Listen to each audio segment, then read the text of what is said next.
안녕하세요. 김태진 토익스쿨 TV 김태진 강사입니다.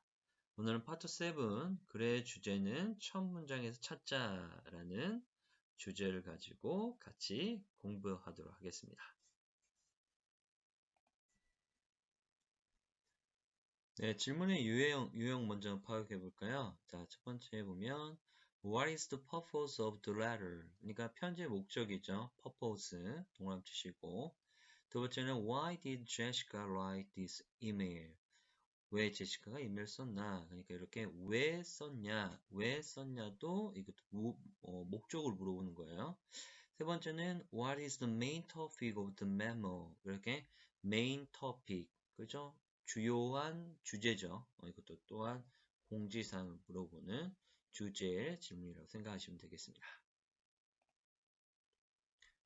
네, 그리고 이제 또 뭐가 있냐면 What does the article mainly discuss? mainly discuss에 비추보면 주로 토론하는 게 뭐냐라고 또 목적을 물어보겠고요. 마지막으로는 What is announcement about? 이렇게 말하면 What about? 뭐에 관한 거냐? 바로 announcement 공지니까 이런 모든 질문이 주제의 질문이라고 생각하시면 되겠습니다. 네, 글의 중심 내용 찾는 요령에서는 첫 번째 글의 첫 문장을 읽어보시고요. 두 번째는 제목이 있는 글은 제목을 꼭 봐야 합니다. 제목 같은 경우는 볼드체로서 진한 색깔로 표시되어 있거든요. 그 부분을 중점적으로 읽으시면 되겠고요.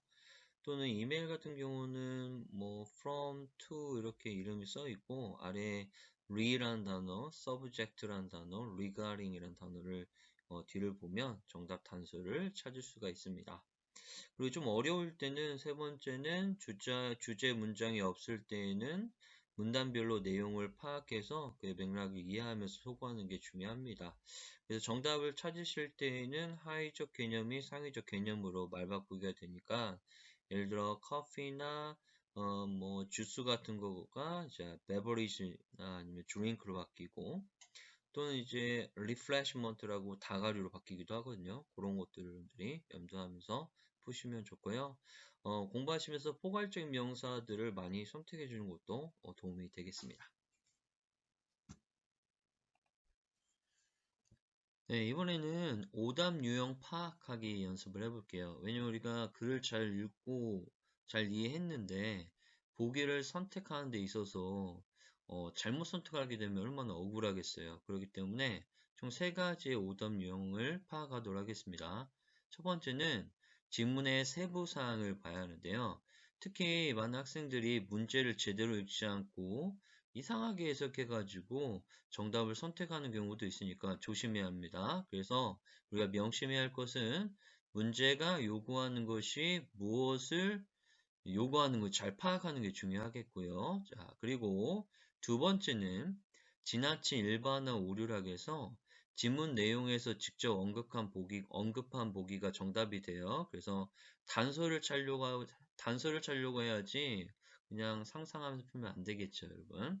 자, 세 번째는 잘못된 정보를 보고 순식간에 틀린 내용을 정답을 찍을 수 있거든요. 너무 서두르다 보면 또 빨리 풀다 보면 그런 경우가 생길 수도 있으니까 우리가 3가지를 잘运用하면서 풀어주면 좋겠네요. 네, 이제는 글의 주제 찾기 문제에서는 이제 정답의 패턴들이 있다고 합니다. 그 패턴들을 한번 알아볼까요? 첫 번째는 글의 첫 부분에 I'm writing to 부정사가 나와요. 나는 뭐뭐 하려고 쓰고 있다고 하니까 글의 목적이 정답이 되겠고요. 두 번째는 This is to 부정사. 이것은 뭐뭐입니다. 라고 해석이 될 수 있겠고요. 또 세 번째 또 되게 잘 나오죠. 세 번째도. 주어가 나오죠. 우리가 inform, 알리고, notify, 통보하고, convince, 확신시키고, 특히 remind, 상기시키는 거죠. 이것도 뭐 파트 5에 잘 나오는 부분이니까 사람, 오브, 사물 패턴도 기억하시고요. 네 번째 정답 단서로는 Please be aware that 주어 동사죠. 이 aware 뒤에는 대시나 ove가 오는데 뭐뭐에 대해서 잘 알고 있어라 라는 표현이 되겠고요. 다섯 번째는 주어 뒤에 announce 우리는 발표합니다. report 보고합니다. publicize, 우리는 홍보하고 광고합니다. 대절에 대해서 라는 거죠. 뭐뭐라는 것을. 이런 것들이 정답의 핵심이 됩니다. 네, 토익 포인트 제6번에서는 주어 뒤에 would like to 부정사, 원하다, 또는 주어 뒤에 appreciate to 부정사, 감사합니다 라는 거죠. 7번 포인트는 could you, would you라고 해서 정중하게 해 주시겠습니까? 라고 질문할 때, 원래 이제 파트 2에서도 대질문하는 게 정답이듯이 독해에서도 이렇게 반문 부분이 나오면 꼭 집중하셔야 돼요. 파트 3에서도. 그리고 이제 포인트 8번째에서는 주어 뒤에 이렇게 ask, 요청하다, require, 요구하다, request, 요청하다, 또는 주어 뒤에 should, must 뒤에 동사 원형이 오면서 해야 한다라는 약한 의무와 강한 의무를 통해서 우리가 정답의 단서를 찾을 수 있게 됩니다.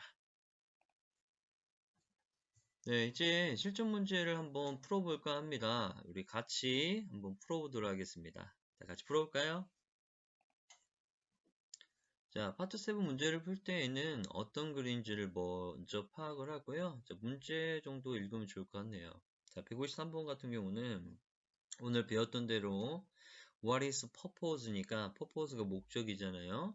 이 양식서의 목적이 뭔지 물어본 거죠.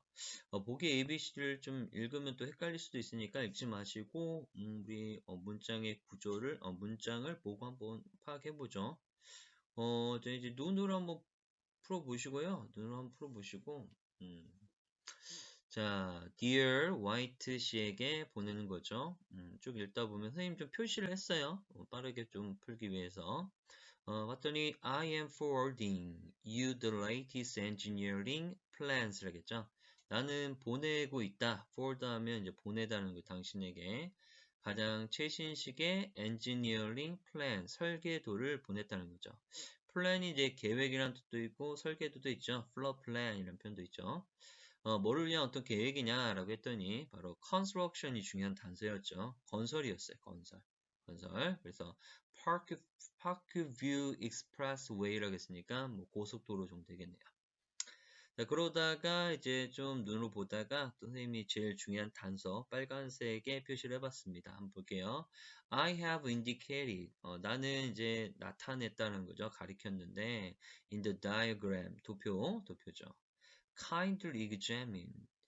kindly 시험에 잘 나옵니다. kindly의 동사원이 거의 please처럼 쓰이는 거예요. please. 이제 부탁하는 거죠. 좀 정중하게. examine 하면 이제 검토해달라는 거예요. 뭘? the difference, 어떤 차이점, 다른 점이 뭐고, and 그리고 tell me, 나에게 말해달라는 거죠. whether or not, 인지 아닌지, 그죠? 인지 아닌지, you approve, 승인하는지, approve가 승인하는 거죠. 그리고 of these changes, 이 changes가 토익에서는 정답 단골이죠. 변경사항에 대해서 물어보고 있는 상황입니다. 자, 그럼 이제 여러분들이 이제 보기를 보시고 이제 선택을 해줘야겠죠. 그죠? 한번 여러분들이 시간 줄 테니까 한번 풀어보시기 바랍니다. 풀어보세요. 10초 정도 될까요?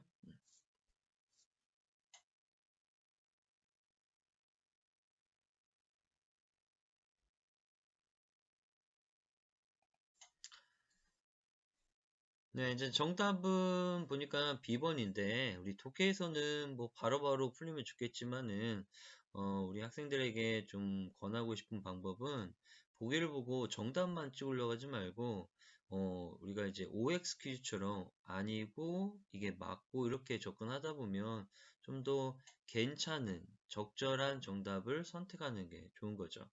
예를 들어서 A번 같은 경우는 이제 재정적인 지원을 요청하는 거다. 재정적인 지원, 돈을 좀 달라고 했나? 그런 거 없었죠. X 해주시고. B번은 to apply for construction permit 하면 이 permit라는 단어가 허가다라는 동사도 되지만 명사로 허가증이거든요. 그러니까 여러분들이 허가증을 좀 모르면 풀기 어렵겠죠. 그래서 건설 허가증을 신청하기 위해서죠. 정답 단서 같은 거 보면 아까 쯤에도 봤듯이 construction 이라는 단어와 그리고 approve 승인이니까 permit라는 단어를 이렇게 말 바꾸기가 됐다라는 것도 한번 우리가 한번 더 재차 확인해 보시고, 자, 그다음 C번 같은 경우는 이렇게 change라는 단어를 똑같이 줘요. 왜냐면 이제 어떤 학생들은 글자 그대로 찍는 그런 학생들이 있기 때문에 그걸 좀 여러분들이 조심해야 합니다. 근데 이 목적어라는 명사가 완성일자라는 거니까 완성일자는 언급되지 않았으니까 X 해주시고, 마지막 D번은 전환 메시지에서 응답하기 위해서는 것은 또 아니겠죠. 그래서 정답은 우리가 approve는 승인하다, permit 허가증, 그리고 이제 construction 건설 이런 것들이 좋은 단서가 되겠죠. 자, 말 바꾸기 열심히 해주시고 또 눈으로도 열심히 읽어보시면 좋겠습니다. 여기까지였습니다. 여러분, 그래 주제, 찾기 문제 잘 이해되셨죠? 우리 김태희 토이스쿨 TV 계속 업데이트 될 거니까 좋아요, 구독 꼭 부탁드립니다. 다음 시간에 뵙도록 하겠습니다. 안녕히 계세요.